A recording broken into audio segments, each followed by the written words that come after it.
महाराष्ट्रामध्ये स्थिर सरकार स्थापन झालेल्या निवडणुकीमध्ये प्रचंड बहुमत मिळाल्यानंतर महाराष्ट्रातला आता मंत्रिमंडळात विस्तार उद्यापासून अधिवेशन सुरू होत आहे आणि मला खात्री आहे की ज्या पद्धतीने विस्तार केला आहे, सर्वसमावेशक झालेलं आहे, सर्व एक बॅलन्स मेंटेन करून हे मंत्रिमंडळ झालेलं आहे. आणि मला वाटतं की पहिलं रोटेशन 2.5 वर्ष काही लोकांना, मग 2.5 वर्षानंतर इतरांना, असं एक जनरल चर्चा दिसते मला. त्यामुळे मला आनंद आहे की एक बॅलन्स टीम महाराष्ट्रामध्ये देवेंद्रजींच्या नेतृत्वाखाली अजित पवार आणि एकनाथ शिंदे हे दोघंही मिळून चांगलं काम करतील आणि महाराष्ट्राच्या उंचावलेल्या अपेक्षा आहेत त्या अपेक्षा पूर्ण करण्याचा निश्चितचा फायदा होईल.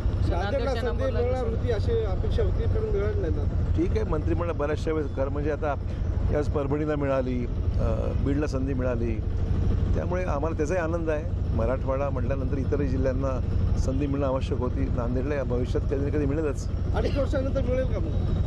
मी मुख्यमंत्री असतो तर मी विचार केला असता, पण मी नाही असल्यामुळे सांगता येत नाही.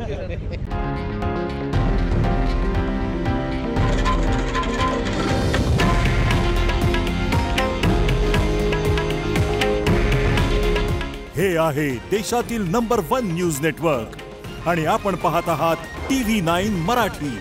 काळजी तुमची, हित महाराष्ट्राचं.